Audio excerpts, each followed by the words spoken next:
Good evening. Welcome everyone to this important program sponsored by the Orthodox Union and Lincoln Square Synagogue as we mark the first Yahrzeit, Rabbi Jonathan Sacks, Zecher Tzaddik Livracha. My name is Nathan Diamond. I'm the Executive Director of the OU's Advocacy Center, and I'm going to be moderating this evening with our esteemed group of presenters. The program is going to first have an opening set of presentations from each of our esteemed presenters, followed by a period of moderated conversation among them, between them, and then hopefully an opportunity for you all to submit your questions for a period of their responding to those questions and ideas that are on your minds in ways that you may have Recording been in progress. May have been inspired by Rabbi Jonathan Sacks's Torah or teachings and writings. You can submit your questions through a form on the OU website. It's at ou.org/Rabbi Sacks, and I invite you to do that as well. At this point, without any further ado, I'm going to turn the virtual microphone over to Rabbi Shaul Robinson, the Senior Rabbi of the Lincoln Square Synagogue. Thank you so much for Nathan and to all my distinguished co-presenters at tonight's incredibly important, very special event. We were supposed to be live tonight at Lincoln Square Synagogue. We didn't want to take the responsibility of allowing people, particular speakers coming from out of state, to take any risks at all, especially after what happened in the last storm. And therefore we gathered together online, I know in tremendous numbers, to pay respect, but lacking inevitably the emotion, the very real emotion that would have filled the room at the realization that it is already a year since Rabbi Jonathan Sacks passed, and more importantly, Rabbi Jonathan Sacks, Zecher Tzaddik Livracha, of Yaakov Tzvi ben David Aryeh, is no longer amongst us.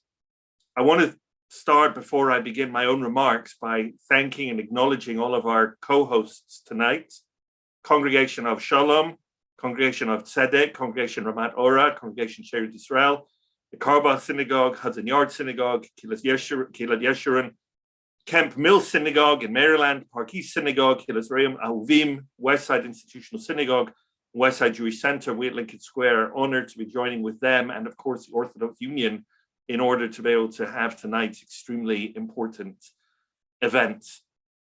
Each of the speakers, and many, many thanks to Nathan Diamond, to you for coordinating, bringing this all together. All of the speakers tonight have chosen different aspects of the way that Rabbi Sacks impacted not just the Jewish world, but in most of the cases of the speakers you're going to hear from tonight, that personally impacted and set an example to all of us. And I want to speak a little bit about Rabbi Jonathan Sacks as rabbi and as chief rabbi, as rabbi of synagogues, as chief rabbi of the United Synagogue, and to no small extent, a chief rabbi to the world, if you like. And I want to say that in this context of what it is that we lost with the passing of Rabbi Jonathan Sacks.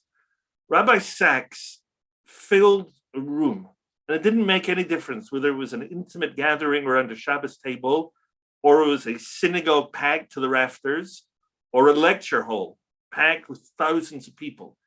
He made every meeting an occasion and packed every venue, small or large, with a thrill, with a lean on your front of your seat kind of energy.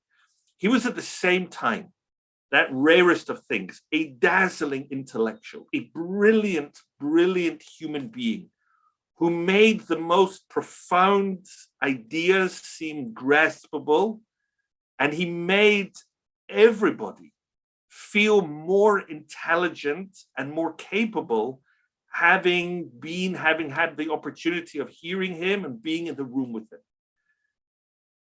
For all of the energy that he brought to every occasion, he was at the same time the most caring, even I would say humble, incredible individual who had a compassion and an interest in human beings. I noticed this so often that in fact it didn't even occur to me how special it was until I saw today the Israeli journalist Sivan Rav Meir said in her tribute to Rabbi Sachs that he used to remark, and as I say, I saw this countless times in the UK and here in America. Rabbi Sachs pointed out that the question he most frequently received was not a theological question, not a difficult conundrum of philosophy, of Judaism, of the authenticity of the Torah. It was the following question: Rabbi Sachs, do you remember me? And he told, and I saw that happen to him countless times. And he felt on reflection that that was the most important question a rabbi can be asked, because every Jew is looking for connection. He memorably defined community. And when we think about building back after COVID, he memorably defined community as a place where they know your name and notice when you are absent. As a chief rabbi, as a rabbi would say, to have a chief rabbi sounds authoritarian, sounds like a rabbi is answerable to a higher authority, not necessarily in a good way. In the person of Rabbi Sachs, to have Rabbi Jonathan Sachs as chief rabbi meant to have a mentor and a teacher in ways that we could all easily imagine what Rabbi Sachs would give to a rabbi, but a protector. As a young rabbi and even as a seasoned rabbi, Rabbi Sachs was somebody who cared deeply about the rabbis for whom he felt responsible. He would bang heads together of difficult lay leaders. He would put his fist on the table in upset if a community wasn't treating its rabbi correctly. I remember the first AIPAC convention at which Rabbi Sachs was emerging as a thrilling figure, as if one can say without being disrespectful, and forgive me, as a rock star of the American Jewish scene, where he was being feted and lauded and dragged from one VIP event to another. And at that AIPAC convention, he took me aside, must have been 2011, 2012. Our synagogue had been in some difficult times, and I had a difficult period as a rabbi. He took me aside, and he saw me and he took me aside, and he said, put his arm around me and said, Shaul, how is it going? Are they treating you well? Are you getting through? He didn't have to do that. I was no longer an employee of the United Synagogue. But that was Rabbi Sachs to the core, an individual who felt that he could use his skills and his authority to empower individuals, and in particular to empower rabbis. But I want to say that his influence as chief rabbi, and more than chief rabbi, as rabbi, was more than just the way he interacted with rabbis and leaders. A less well-known story, almost entirely lost to obscurity, is the early Rabbi Jonathan Sachs, the pulpit rabbi.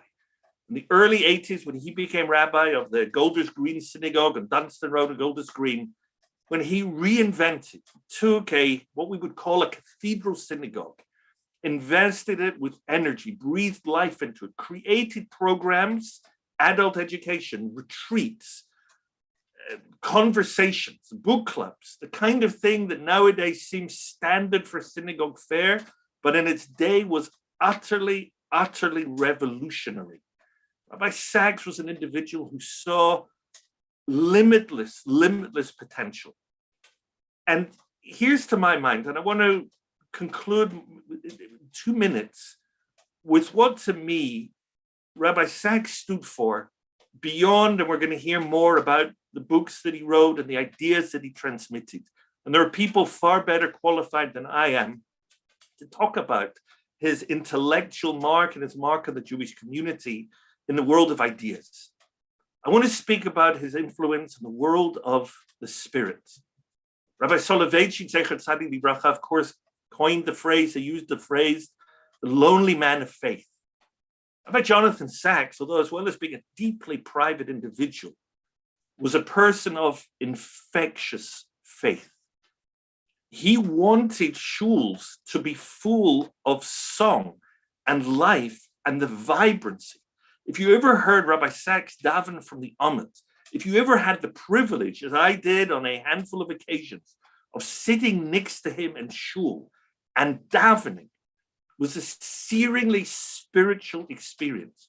Perhaps Rabbi Sachs' greatest impact on Anglo Jewry for all of his books and the House of Lords was the invention and the development of the Shabbaton choir and his adoption of Shabbatonim full of vibrant, beautiful, energy-filled singing.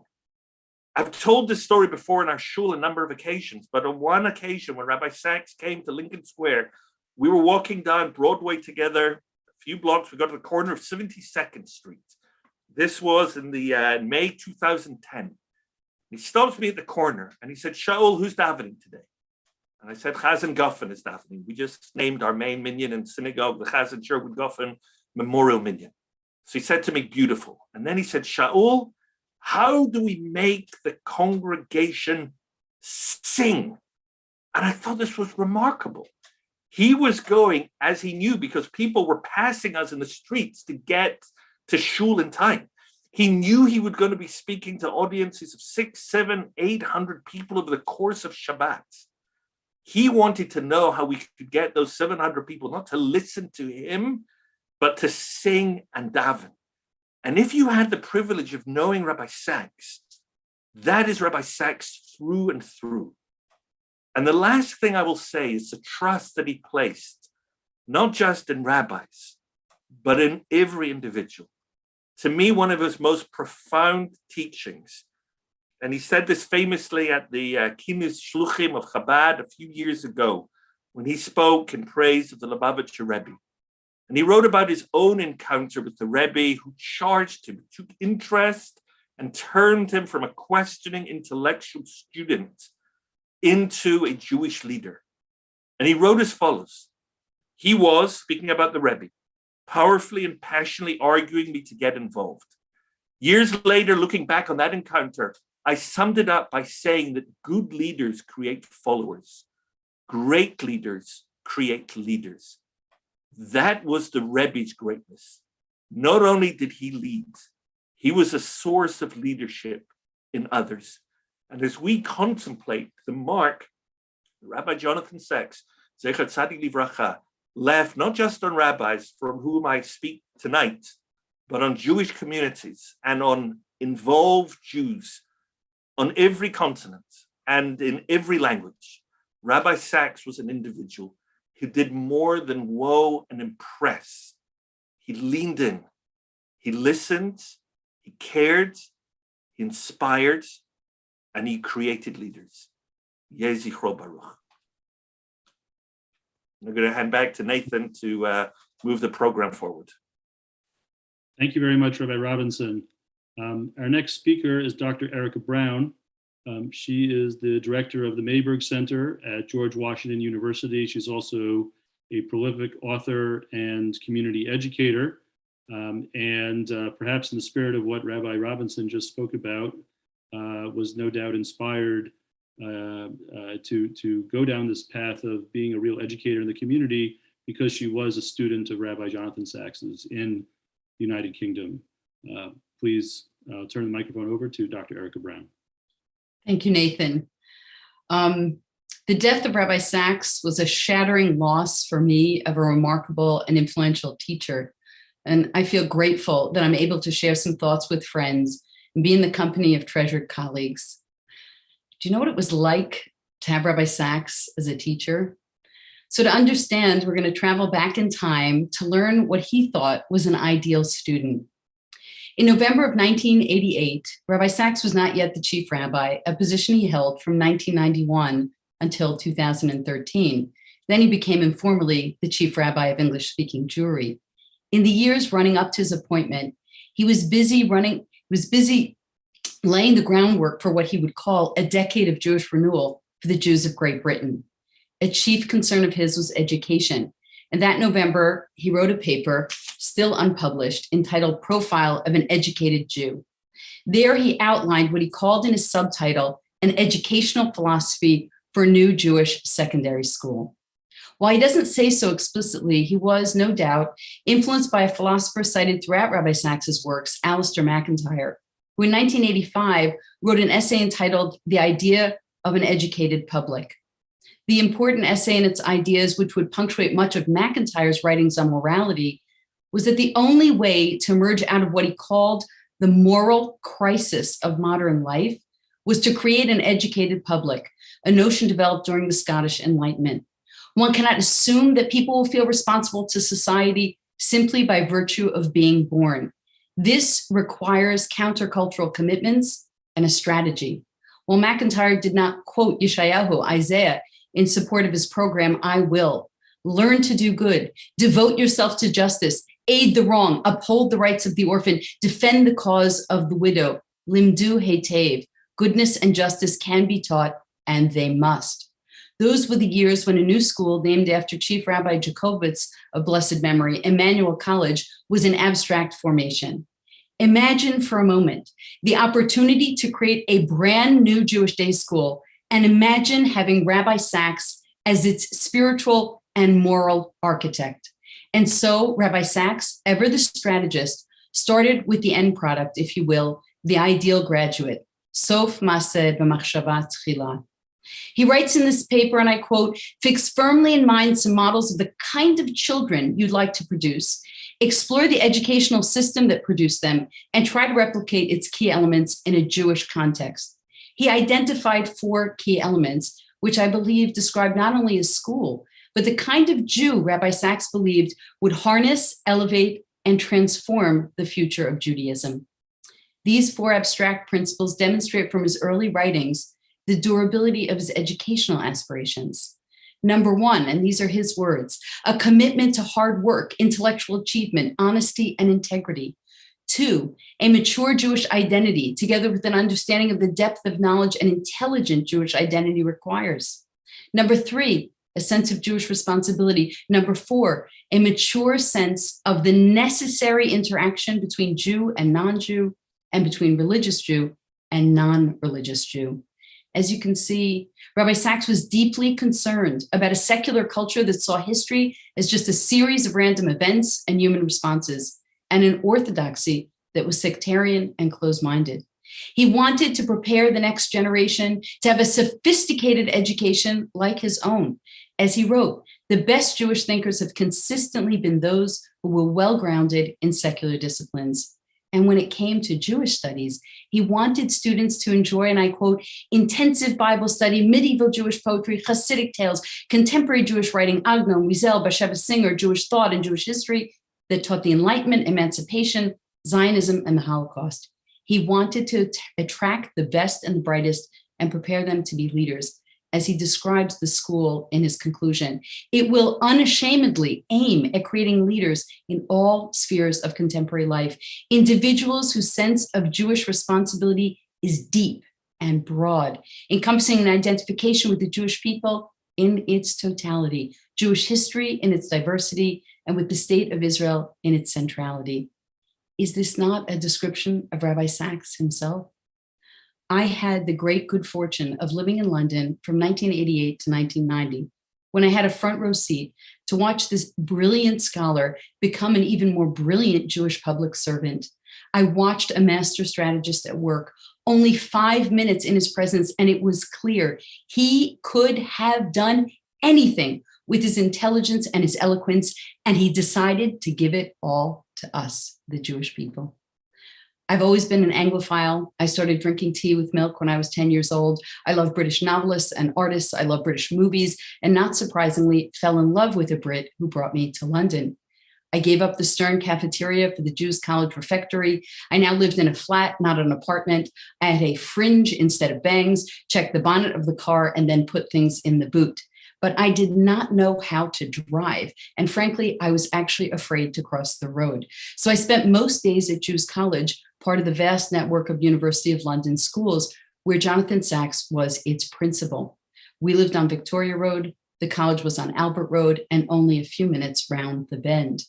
I taught there and was privileged to have Lady Elaine in my class. She was not yet a lady, but always, always a lady. I ran the Sixth Form Center at the college for students from City of London, haberdashers and Henrietta Barnett and the like, who supplemented their Jewish education on Sunday mornings. Occasionally, I taught for holidays and Shabbatot at Marble Arch Synagogue, Rabbi Sacks's shul at the time. In 1989, I began a master's at the college, and Rabbi Sachs was my thesis advisor. It was he who advised me to continue for my doctorate. It would be no exaggeration to say that I can credit my career to his encouragement. Most people know Rabbi Sachs today from his majestic lectures or his books, but I knew him chiefly as a teacher and mentor. He lit up whatever space he was in, bringing the spires of Cambridge into the classroom. I learned that to be a Jewish educator was not about collating many sources on a handout. That's just the beginning. A shiur to him was a work of art that demands craftsmanship and compositional attention. Rabbi Sachs taught me that a life devoted to Jewish education begins with intense and constant reading.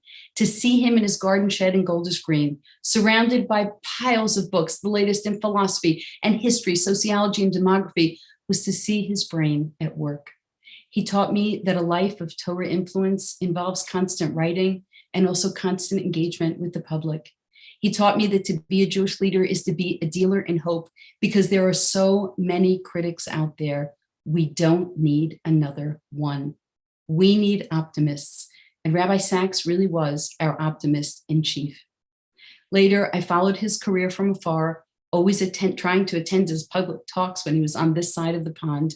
After he retired, I once asked him when he was going to slow down, and it seemed that he stopped one post only to adopt a larger one. He said, with his eyes facing heavenward, as was his way, God is not finished with me yet. And God is still not finished with you, Rabbi Sachs, because your Torah is here with us, is here with me. In the address you gave at your installation as chief rabbi on September 1st, 1991, you concluded with a promise in St. John's Wood Synagogue.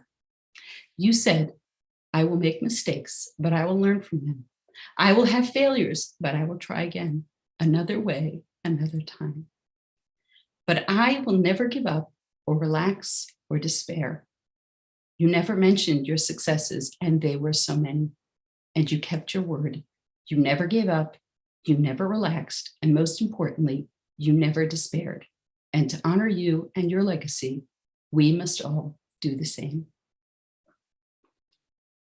Thank you very much, Dr. Erica Brown.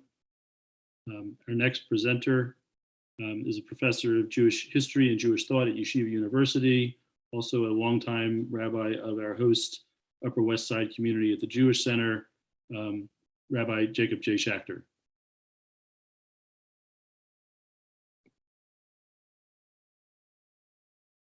I want to thank you, Nathan Diamond, and the Orthodox Union for putting together tonight's program, and thank Lincoln Square Synagogue and all of the participating shuls and the hundreds and hundreds into the 1,000 people who are gathered here tonight. It's a great privilege for me to join my fellow presenters in reflecting on the life and legacy and impact on Rabbi Jonathan Sachs. For me, this is a very difficult assignment because my relationship with Rabbi Sachs goes back over 4 decades. And our paths intersected many times, whether in England or in the United States. I was in his home in St. John's Wood. He was in our home together with Lady Elaine, whether we were living in New York or in Brookline, Massachusetts, or in Teaneck, New Jersey. It's incomprehensible for me to really understand and recognize that he is no longer with us. And it is monumentally difficult for me to try to encapsulate what he meant to me in a very few minutes. What I would like to do is to reflect on some takeaways from the life of Rabbi Sachs and try to draw our attention. So how is this relevant to me? Here's a larger than life figure who had such an impact, national, international impact. It's hard to believe someone else who had such an impact in so many different areas. So I'm a Pashut guy. You know, I'm a Pashut Yid. I'm a regular person. I'm trying to do my best.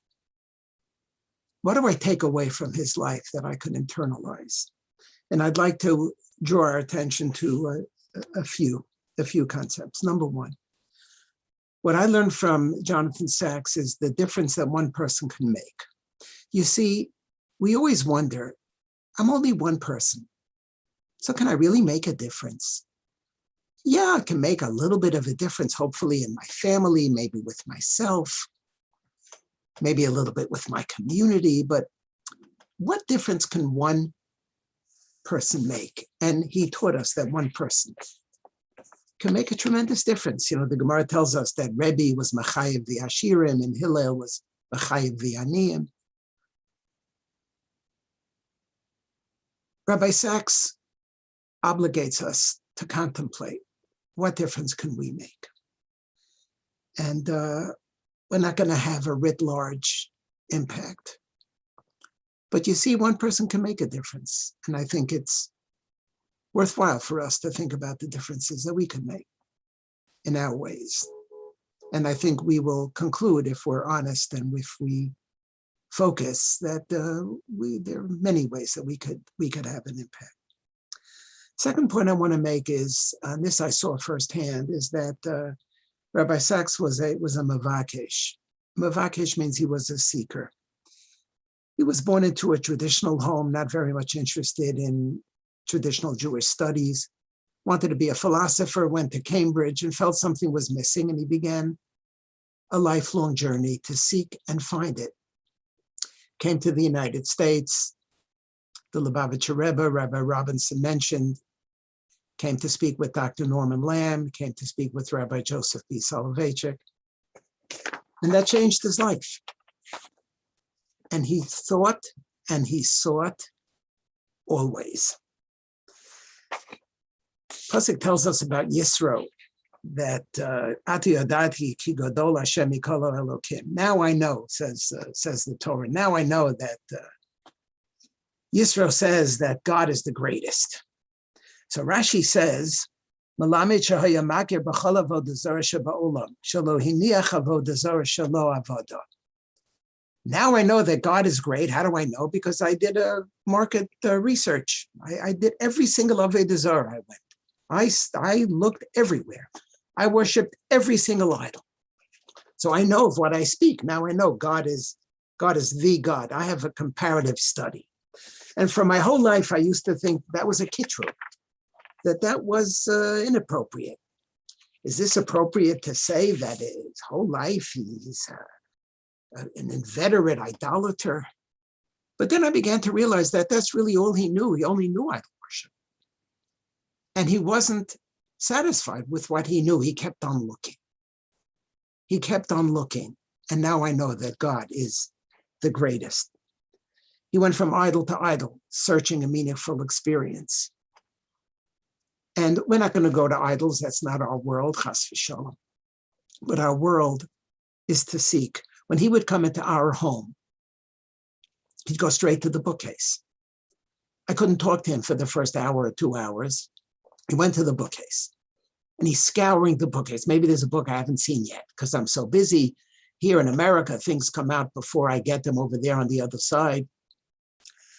And he sat and he read and he read and he read, and he was very curious. And so I say to myself, you know, maybe I read something, but maybe there's more to read. Maybe there's more to learn. Maybe there's more to know. And I think all of us, we could be mavakshim. We should be mavakshim. We should search and try to make ourselves stronger and better. We could learn that from him, not the way he did it, but the way we could do it. We can try to make a difference. One person can make a difference. We could be a mavakesh. The last point I want to make is that he taught me something really important, and that is that the outside world really matters. You know, Baruch Hashem, in a large measure due to the tremendous impact that the Orthodox Union has made over the years. Thank God our Orthodox Jewish world in America, you know, we're doing okay with strong confidence and with institutional strength and with political influence, thanks to Nathan and all of the work that you do, with extraordinary unself-consciousness. Orthodoxy has achieved a presence in America that we never imagined even just a half century ago. And so therefore we could potentially conclude, was geht mir run by jenem? I don't care, es geht mir gar nicht um what's going on in the world. But he taught us that the world matters. He was not only a chief rabbi for the Jews, he was the chief rabbi for the Goyim. And he spoke the values of Judaism out in the marketplace. He once said, and I quote, "To be a Jew is to be true to our faith, while being a blessing to others, regardless of their faith." And he was a spokesman for Jewish values in the marketplace of the world. Yes, I understand we're not going to write in the Daily Mail or the Telegraph or the Times or the Evening Standard. We're not going to go to the European Parliament in Brussels or the Vatican in Rome or the House of Lords or 10 Downing Street in London. But the outside world matters, and we need to have an impact on it. Are we appropriate when we talk to neighbors, non-Jewish neighbors? Do we model human decency for our neighbors? Do we visit our local policemen and firemen on Thanksgiving Day? What are we doing for the world? We can't ever just be insular. He spent a lot of time presenting Jewish values to the world. And maybe more than ever, because we are internally, Baruch Hashem, as successful as we've become, that's all the more reason why we need to take that and to bring it outside. A number of years ago, Rabbi Sachs was asked why by that time he already had 2 bouts with cancer and never wrote about it. I must tell you, I was close with him. I did not know that he had 2 bouts with cancer. I didn't know. You look at him, he's just a dynamo, jumping up and down. You have to be with him for a minute and a half, even one-on-one. He is excited. He is engaged. He is with a big smile and with this looking up. And in front of crowds, he was energized. I never knew. Twice he battled cancer in the early years, and he never wrote about it. And then he answered the following, and this is my final comment, and I'm quoting. In response, he said, it's very simple. And maybe this is the biggest lesson. I saw my late father in his 80s go through 4 or 5 major operations. Now, my late father, Olav Shalom, didn't have much Jewish education, but he had enormous emunah. I used to watch him saying Tehillim in the hospital, and I could see him getting stronger. It seemed to me that my father's mental attitude was, I'm leaving this to Hashem. If he sees that it's time for me to go, then it's time for me to go. And if he still needs me to do things here, he'll take care of me, he'll look after me. And I, said Rabbi Sachs, and I invite all of us to seriously think about this, I adopted exactly that same attitude. So on both occasions, when he grappled with cancer, I felt that if this is the time Hashem needs me up there, thank you very much indeed for my time down here. I've enjoyed every day, and I feel very blessed. And if he, Hashem, wants me to stay and there's still work for me to do, then he, Hashem, is going to be part of the refuah, and I put my trust in him. So there was no test of faith at any point. Just these simple moments at which to say, Biyado, biyadcha, afkid, ruchi. Biyadcha, afkid, ruchi. That was my thought. And since we say that every day in Adon Olam, I didn't feel the need to write a book about it. It wasn't a theological dilemma at all. We know the massive, Rabbi Sachs. What do we take away? That's relevant to me. Biyadcha, afkid ruchi, concluded Rabbi Sachs. I had faith, full stop. There are many lessons that we could learn from my beloved friend, our beloved teacher and mentor and guide, who was Meir Einenu in so many different ways. But maybe that's the most significant one. I had faith, full stop. L'ilui nishmas Rabbi Yaakov Yitzchak ben Reb David Aryeh Beliba, Tehei nishmas Otzura b'tzorach. Thank you very much, Rabbi Schacter. Our final presenter is Rabbi Moshe Hauer, a longtime rabbi of B'nai Jacob Shari Zion in Baltimore, and now for more than a year, the I'll still say relatively new executive vice president of the Orthodox Union, Rabbi Hauer. Thank you very much, Nathan, and thank you for your vision and planning of tonight's event. We're grateful for that.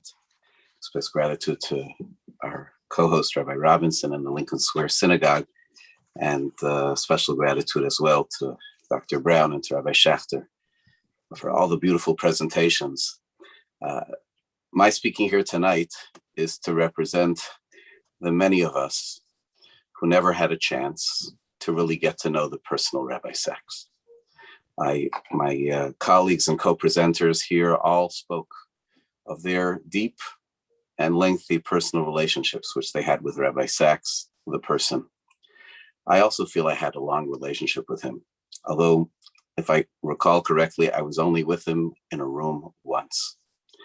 But I've had a long and very, very enriching relationship with his writings from before he was the chief rabbi, when I first discovered Arguments for the Sake of Heaven, a book he published before he ascended to the chief rabbinate, and started to see the range and the dazzling brilliance of Rabbi Sacks. The impact of Rabbi Sacks was far beyond those who knew him personally. All of us, Klal Yisrael, the world, as has been said over and over again, learned and were enriched, continue to learn and continue to be enriched by the thought, by the ideas, and by the Torah of Rabbi Sacks. Rabbi Schacter spoke meaningfully, personally, about how hard it is for him to believe that he's no longer with us in the way that he was. It's hard for me as well. It's hard for me because I think to all of us who studied and who learned from him, Rabbi Sacks represented such a force of life, such a Torat Chaim. You know, Rabbi Sacks, for many years, was very particular about wearing bright ties, yellow ties. He said famously that his job was not just to speak or to write, but to cheer people up. He was an optimist, as was discussed earlier, and peddled in optimism. But it wasn't just ties, and it wasn't just hopeful thoughts. The life that Rabbi Sacks represented was a life of constant discovery and constant freshness. You know, Torah is something which we study. It's something which we share. All too often, our study of Torah is dry and sterile. We draw from the Torah ideas that we knew already, reinforcement for thoughts, for values, for ways of life that we know to be true, that are established, that are there. But Torah is meant to be much more than that. Torah is meant to be transformative and life-changing constantly. You know, there's a Mishnah at the end of the Mishnaic portion of Pirkei Avot, towards the end of the 5th chapter of Pirkei Avot, where Ben Bagbag taught, Hafachba v'hafachba dekulaba. Turn it over and turn it over, because it is all there. Everything is within it. It's an instruction about the constant engagement in the study of Torah. Turn it this way and that. There are always new facets of the Torah to discover. And all of us who have learned and gained and continue to learn and gain from the teachings of Rabbi Sacks know and see that. The weekly Parsha is not a routine to be repeated. Here we go again, another cycle. But there's always freshness. There's always something new. Turn it over, turn it over. There's a different facet, a different angle, a different way to view, and something which is transformative. One might suggest that hafachba v'hafachba is not just referring to turning over the Torah, turn it over and turn it over, but transform yourself, revolutionize yourself, turn yourself over through the Torah, revolutionize your own life. After all, you know that we are taught, the commentaries all note, Ben Bagbag, an unusual name, not found often in Mishnah or Talmud. Who was he? We're taught that Ben Bagbag was a person who joined the Jewish people, who converted to Judaism. When he looked at the Torah, didn't he not see hafachba, revolutionize yourself, transform yourself? He was not the same person as he was before. Torah wasn't just confirming existing ideas and ideals. Torah opens one's eyes to entirely new perspectives, constantly transforming oneself. The kind of vitality that we saw in Rabbi Sacks, that we learned from Rabbi Sacks, was not just simply the vitality of an optimist. It wasn't the vitality of a person who simply just drew from the crowds that he inspired. It wasn't the person who just felt, I have a job in life to cheer people up. It was the vitality of a person who was constantly rediscovering and remaking every pasuk, every verse that he touched, every Mishnah that he approached, every world of thought from inside and outside the classic texts of Torah. To him, opened eyes, revolutionized, transformed himself.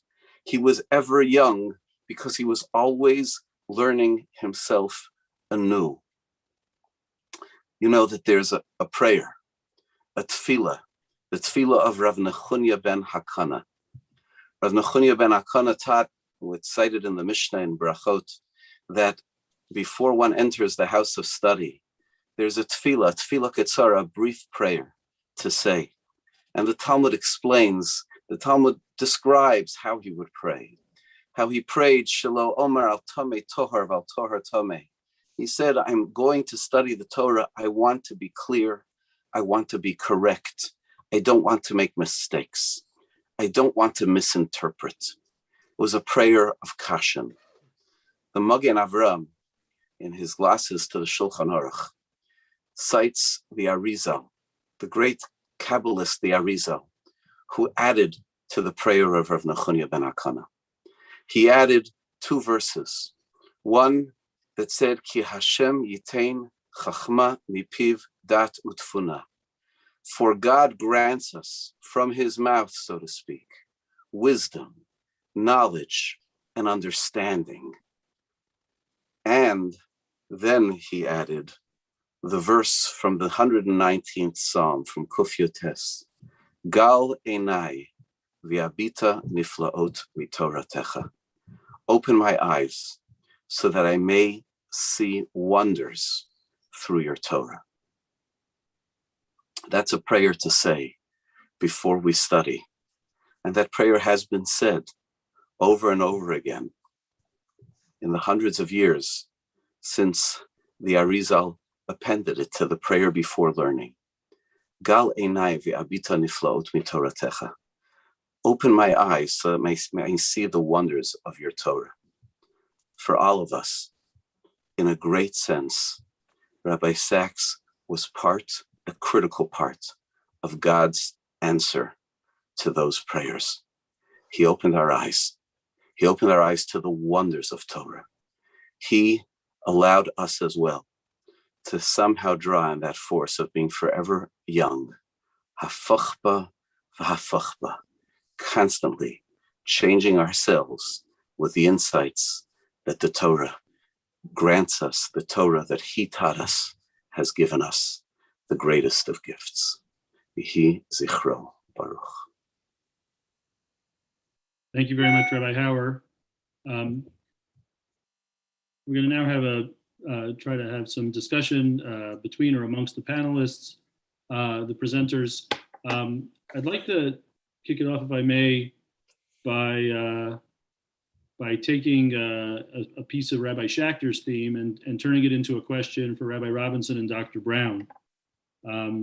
I was privileged to encounter and learn from Rabbi Sachs when he would come to Washington periodically, both in helping him set up meetings with national American leaders in Congress and elsewhere, and escorting him in those meetings.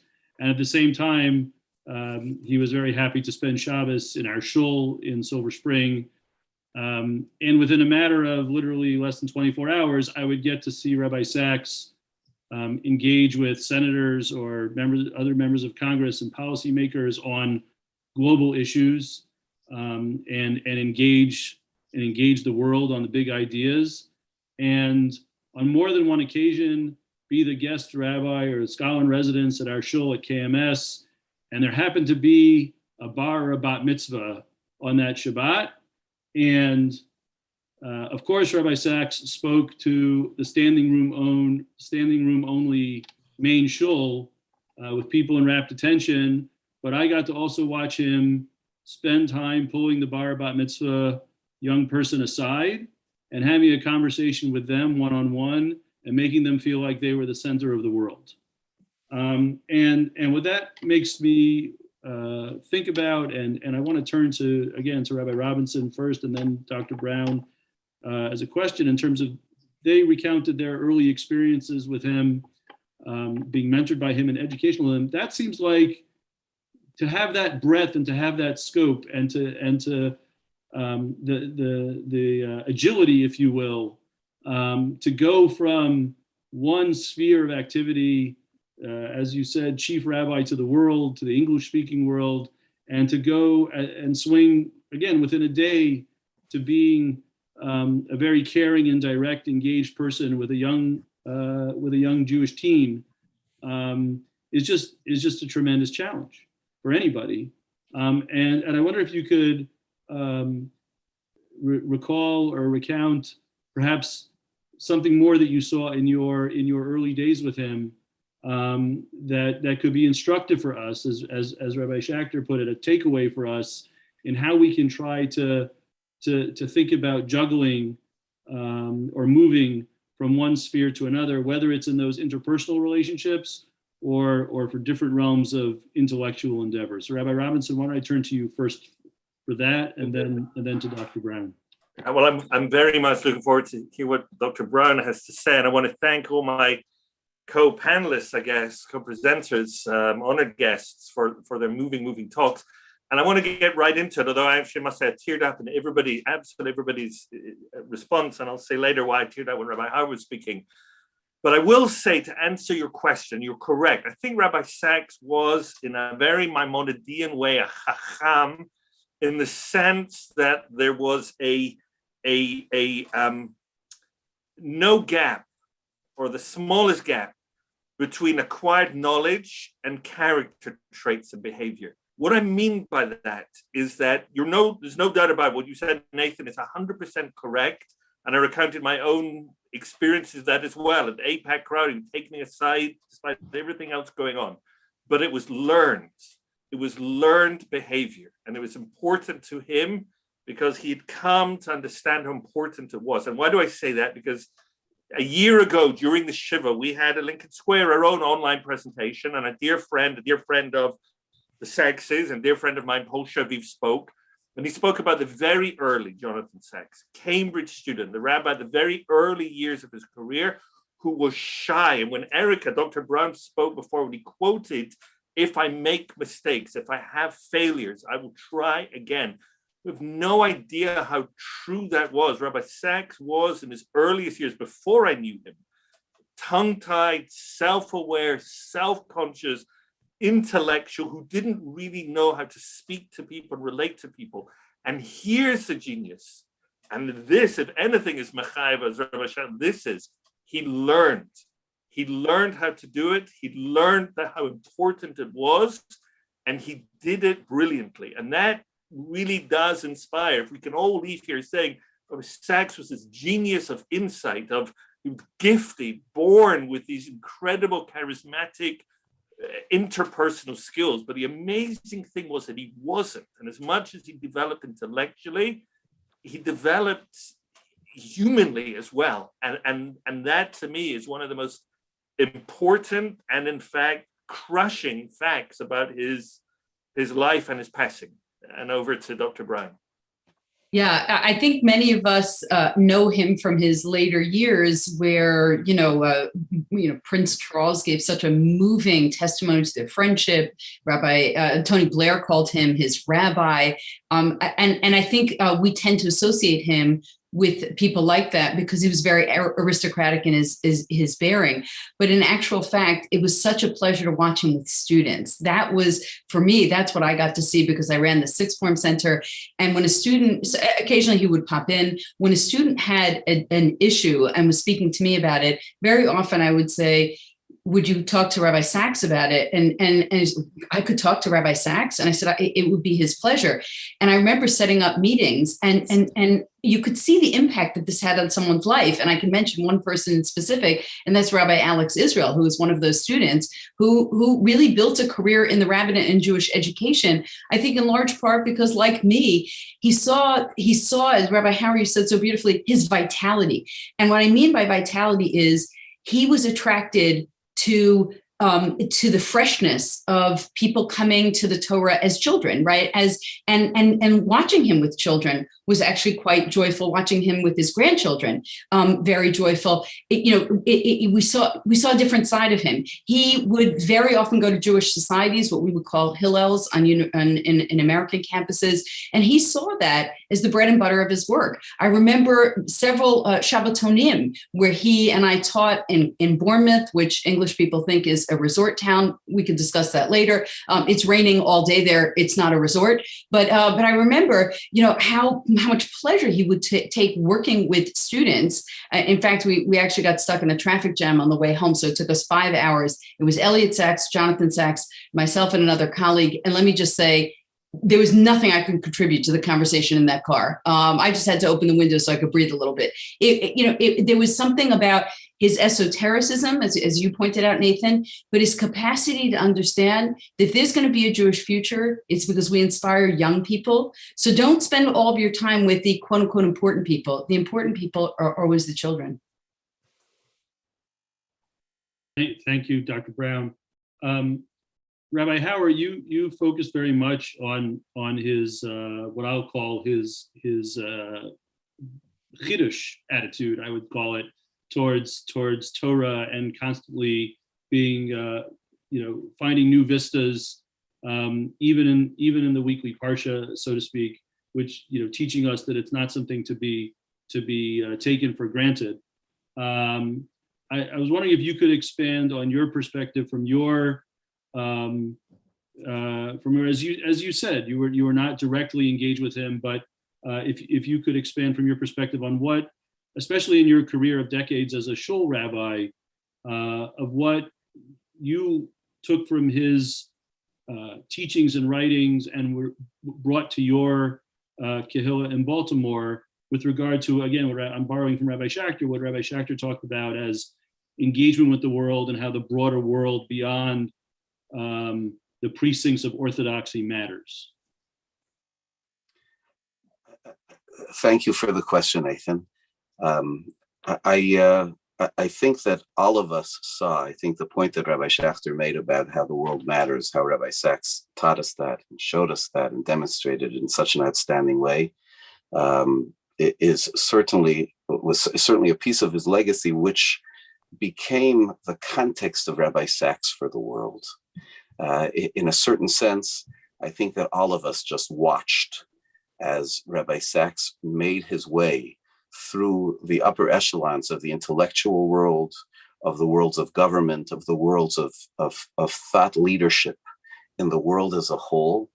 We watched with pride, and we saw there how Torah can have within it the most relevant lessons to confront the challenges which face us in the world. There's always this balance, and if I may, you asked about how this applies to the way we teach. I would like to often point out to people that there's almost a contradiction on the first page of the Shulchan Aruch, the first page of Shulchan Aruch Orach Chaim, the first gloss of Ramah. he tells us that Al yevosh mipnei hamaligim alav ba'avodat Hashem yitbarach. Don't be embarrassed by those who will taunt, tease you, ridicule you for the Torah that you fulfill, as if Torah is something that's so strange and unusual and to be an object of ridicule. And on the other hand, as we know in Parshat Va'etchanan, the Torah says, observe the Torah, ki chachmatchem uvinatchem le'enei ha'amim, because it is your wisdom, your understanding before the eyes of the nations. They'll hear these chukim ha'ela, these laws, and they'll say, what a wise and understanding these people are. And so the question we have to ask ourselves is, so is Torah something which puzzles, which is an object of ridicule, or is Torah something which inspires, which is an object of admiration? And we understand that the simplest answer to that is that perhaps when you're learning the laws of Netilat Yadayim in the beginning of Orach Chaim, when you're learning the specific rituals, for someone who's outside of the richness of Jewish life, they can look at it and they can be puzzled. But there's a totality of Torah that all of that is supposed to contribute to, that helps us learn how to live life. And that is something which will be watched, which will be admired, which will be learned from by everyone. Rabbi Sachs was a very proud Jew, a Jew of the Torah, which was Morasha Kilat Yaakov, the internal world of observance and practice to the fullest. But he taught us, and I think that I personally, and so many of us who are involved in the study of Torah, the dissemination of Torah, taught us that we must make sure that we are also there, engaged in amplifying the lessons which are admirable from afar, the lessons beyond those of ritual, but the lessons that teach Ben Adam L'Chavero, Ben Adam La'atzmo, the lessons for society, the lessons for internal understanding. And his writings open that up, and his example opened that up and inspired us to move forward in those ways. Thank you. Rabbi Schacter, part of Rabbi Sachs's intellectual legacy is very much I think a paradigm of not only practical engagement, with the general world, because the world matters, as you said, but intellectual engagement and an engagement with both. At YU, they would call it Torah Umada. Rabbi Sachs preferred calling it Torah and Chachma. But we also know that there are tensions between engaging in a lot of ways in these two realms, perhaps especially in the academic world where he started out. You've written so many essays and edited books on the engagement of Torah with general culture. I was wondering if you could share some perspective on particularly this, if you want, intellectual dimension, and what our takeaway for those who try to intellectually engage in Torah and Chachma can learn from how Rabbi Sachs engaged in that realm. I very much appreciate the question, although I must say, I'll be happy to give a brief answer, but I'm interested in Rabbi Sachs the person, not Rabbi Sachs the brain. That's what I'm overwhelmed with tonight, just the human being and the human loss. To give a very short answer, I would say that he demonstrated for us that there are great realms in the world of Mada or Chachma that are not contradictory to the worlds of Torah, and that can be used to help us appreciate, understand, and be able to transmit those values to the outside world. It's not mukhrach, it's not automatic that there is tension. There are times when there's tension, but there are a lot of times when there aren't tension. I was very moved, Nathan, by the question that you posed earlier to Rabbi Robinson and to Dr. Brown about the balance between the Rabbi Sachs who talks to the senator and the Rabbi Sachs who talks to the bar mitzvah kid. So I want to share a really brief story and take the opportunity to do so with your permission. And I know I'm not feasting you with intellectual insights, but I'm just not in the mood to do that now. You'll forgive me, I hope. You'll invite me to KMS and we can talk about it. About a month before Rabbi Sachs died, I had no idea that he was ill. I had a close friend who was sick, who was dying. And he was a chassid sheba chassidim of Rabbi Sacks. And he knew that I had a relationship with him, and he reached out to me and he said, I want to talk to Rabbi Sacks before I die. I mean, this is like, it doesn't get more primal than that. Before I die, I never spoke to him. I followed him my whole life. I'm going to die soon. I want to talk to him. So I sort of shrugged my shoulders, and what am I going to do? I picked up the phone. I called Joanna Ben Arosh, the wonderful woman who ran his office. I said, Joanna, it's JJ Schacter. I have a request. Maybe Rabbi Sacks here's the number. Maybe he could call this person. That's all he wants. And he called. The next day he called, and the phone dropped because the connection was broken. And he called 3 times. And he spoke to this guy, this sweet guy who he never heard of, not a famous man, a wonderful Jew. And he did him a chesed. And he told me, my friend, okay, now I'm ready. And a month later, Rabbi Sacks died. And I'm thinking to myself, oh my God, he had what to do. He had to write 7 more pages in the translation of the Torah that he's preparing for Koren that wasn't finished. He's got a ton of things up there in his office that he's surrounded by. And he picks up the phone because he wants to do an act of chesed. We ask about ourselves, what's our takeaway? We're not as busy as he. We're not as busy. And we're not grappling with a life-threatening illness. Pick up the phone and call and do an act of chesed. That to me is important. As important as Torah v'chachma and Torah umada. Trust me, I believe that's very important. I devoted a lot of my life to that. But, I'm getting older, and maybe I'm even old. I don't know. My kids, I have a debate all the time. In Yiddish, I'm on the back 9 already. And at the end of the day, what do you want to leave? You want to leave a legacy of kindness. That's something we could take away from Rabbi Jonathan Sacks. Thank you, Rabbi Schacter. I want to share with the presenters and with all of you who are tuned in that I'm reliably informed that there are more than 1,000 people who are with us this evening viewing this program. Thank you all very much for joining us. And quite a few people have sent in questions through the web form, some of which I think have been answered, but I'm going to try to touch on some are lighter and some are more heavy topics. I'll try to take some representatives, maybe to pick up in a different way on a note that was just hit by Rabbi Schacter. One of the questioners points out that we know that many national or community leaders unfortunately they devote so much of their time and their energy to the community that often their family gets short shrift. This person wanted to know, what we can learn from Rabbi Sacks in that regard. I happen to know from a distance that he had a very good relationship with his family, so I feel comfortable asking the question. And maybe Dr. Brown, because she lived in London with the family, can respond to that. I don't know if Rabbi Robinson can as well.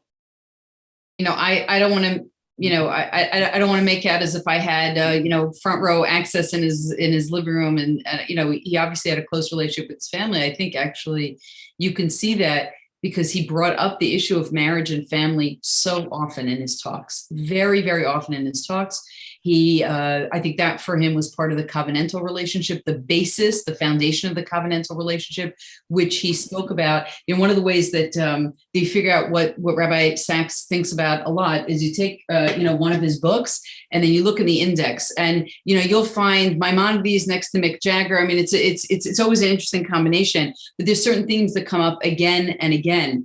And the theme of covenant comes up again and again because it's tied to marriage and family. I think he saw that not as distinct from the responsibilities of a rabbi, but that is the base. That is when you start there. You start as the model father, the husband, and then you work your way, outward in your commitments. And to think that you can do it in the reverse, I think would have been an error. I mean, I think you can see. I think one of my saddest moments of COVID was watching how few people were able to attend his funeral. And you could see just the loss of what this meant to his family. And I think in some way we understood that whatever we knew of Rabbi Sacks from his writing or personal interactions, we could never know what his family experienced in this loss. And watching the starkness of that really communicated it. So I'm not sure that, I don't know if he had any discrete messages to give to people about how to manage something. Giving sort of life hacks wasn't really, I think, his style. But I think that you can see all over his writings the emphasis on marriage and family and how critical it was for him.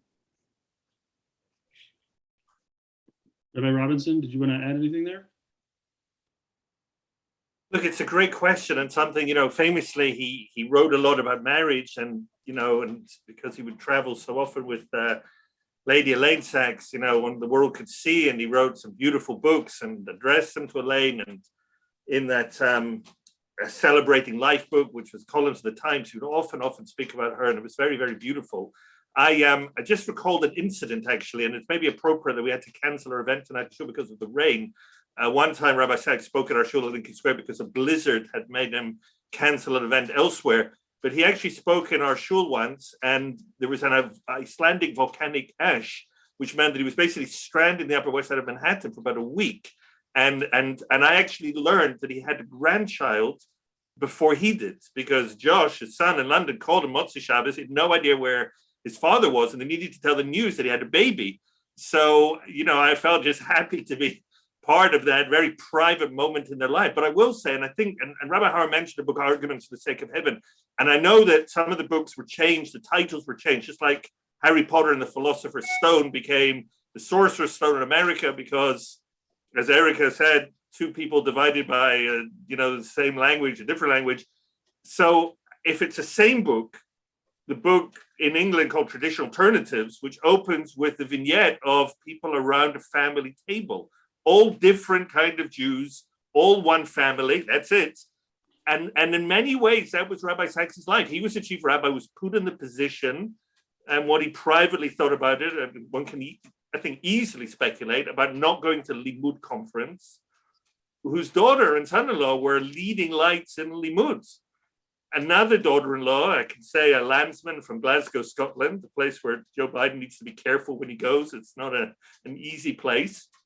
It's a firebrand, feminist campaigner. And yet Rabbi Sacks had around him not a wife who was very close, but children were choosing within Orthodoxy all sorts of different directions that could potentially, as any of us who are rabbis or rabbinic families, could have the potential to be seriously embarrassing, if not undermining. And one never, ever, ever got that impression at all. Exuded pride and made it effortlessly clear that he was not his children and his children were not him. So I think that's an important lesson for every family, and certainly every leadership family in the community. Can I jump in, Nathan, to respond as well? I think the question is an extremely powerful question. And I think those of us who are in the public eye grapple with this all the time because we're so busy worried about everybody else's children, and we're least worried about our own children. I wonder often, what are my children going to say about me when I'm gone? It's a shtickle morbid, but I think it's a shtickle incredibly important, because it's machayev us now how to behave towards them, and what lessons do we want them to know, and how do they want us, how do we want them to remember us? I must tell you, he wrote about family, he spoke about family, but I am in absolute awe how his daughter Gila repeatedly spoke and speaks about him. That's, to me, the greatest proof. It's not what he wrote, it's what do his kids say about him. And I urge 1,000+ of you who are listening, you must Go to listen to Gila, what she said when her father won the Templeton Prize. You must hear what she said at the funeral. Just today, I heard 3 minutes from her. She's trying to promote, together with the president of Israel, Herzog, this whole national, international effort, Conversations to Study Rabbi Sacks.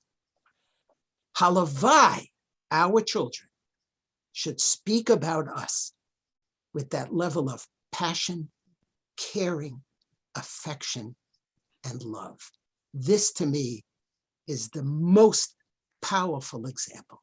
You could be a Rabbi Sacks, you could be on CNN every Monday and Thursday, you could be all over the world. But at the end of the day, if you have children who speak that way about you, that's an incredible legacy. And that, to me, proves what an incredible person that he was. Thank you, Rabbi. Another question relates to, Rabbi Sacks spent a lot of time advocating for Israel and for Zionism, both in England and Europe in particular, more broadly. Perhaps I can turn to Rabbi Hauer on this question. Just in the short year since Rabbi Sacks' passing, the questioner asked, there have been more anti-Israel activities in the world. The questioner is asking, how do we speculate Rabbi Sacks would respond to defending Israel in current times?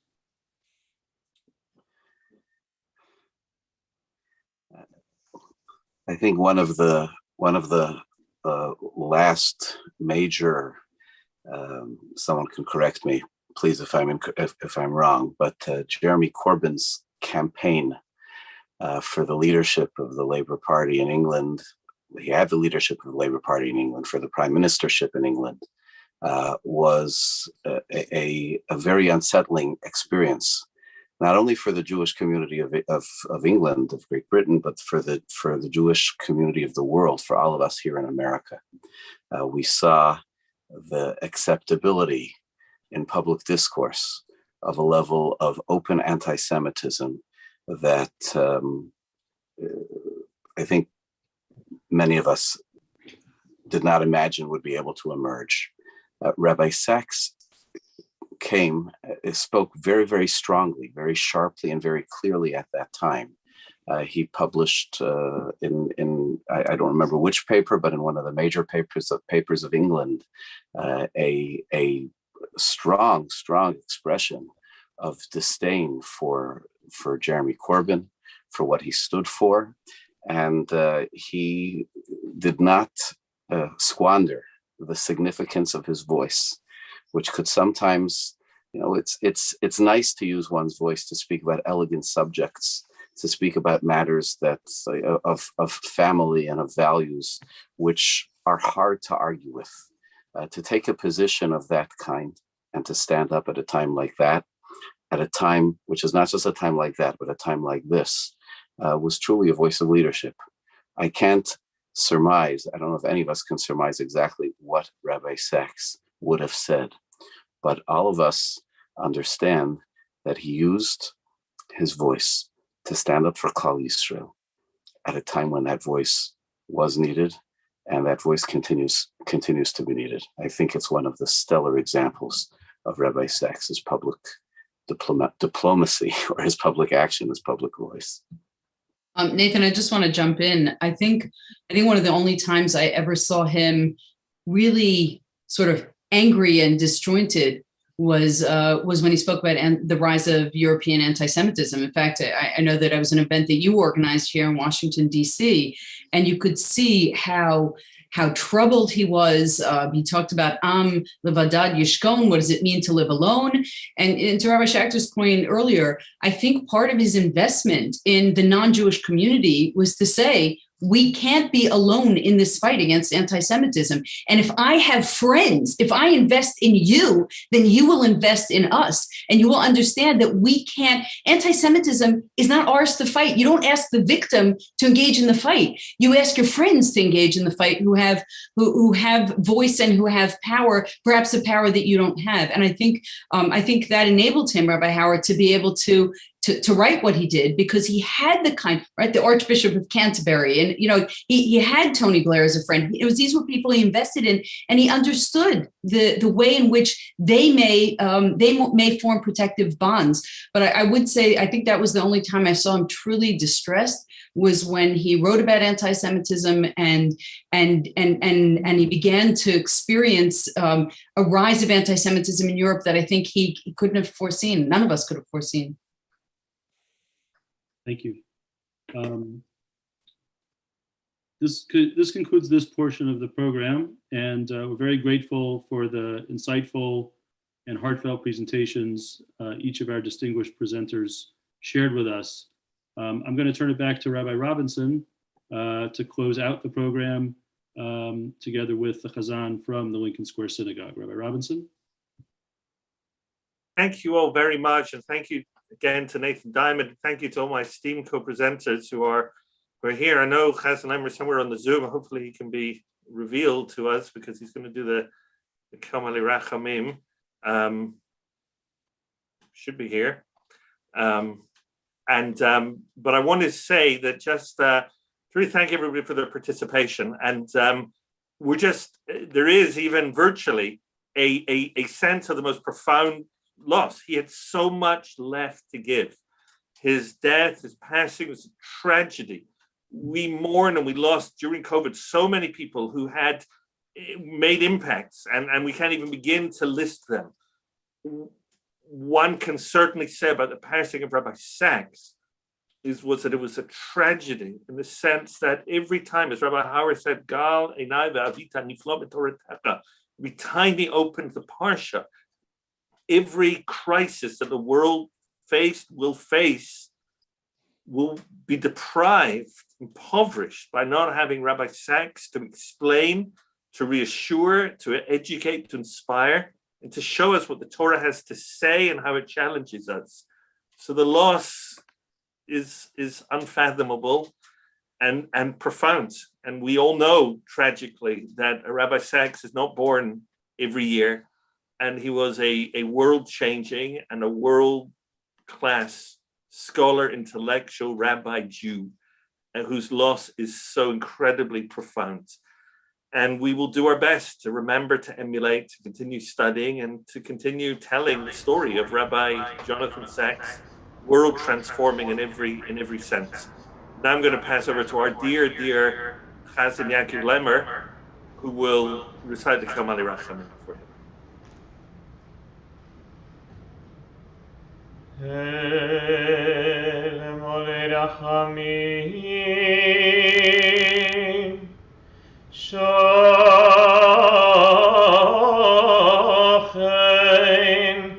Vameromim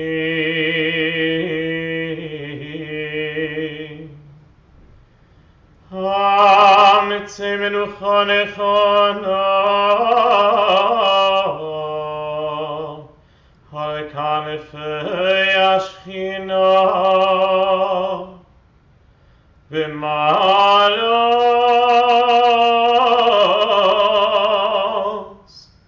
Kedoshim Uteorim Kezohar Horokia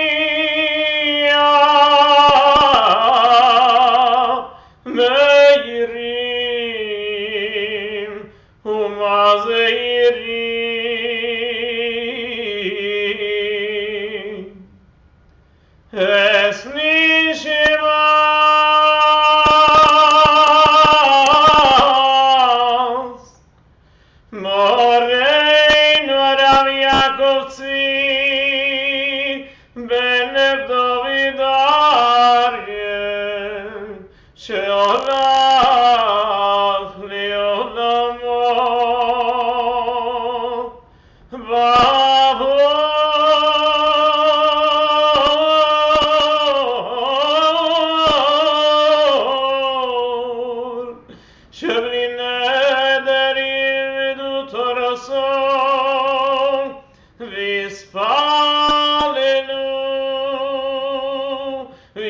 וצדקו ביד הזיכורס נשמוסו וגם אידם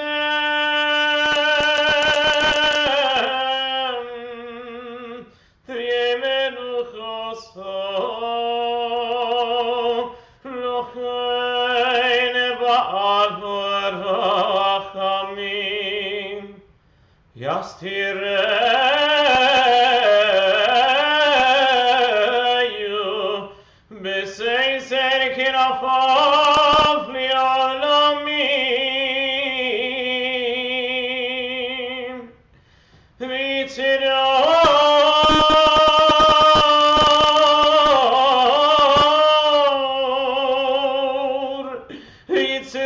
בצרור החיים אס נשמוסו אדוני הוא נחלתו וינוח בשלום בשלום על משכבו ונאמר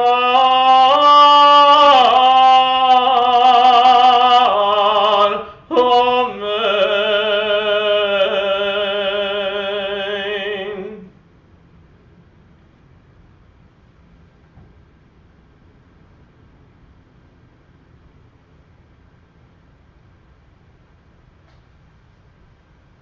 Thank you very much. This concludes our program.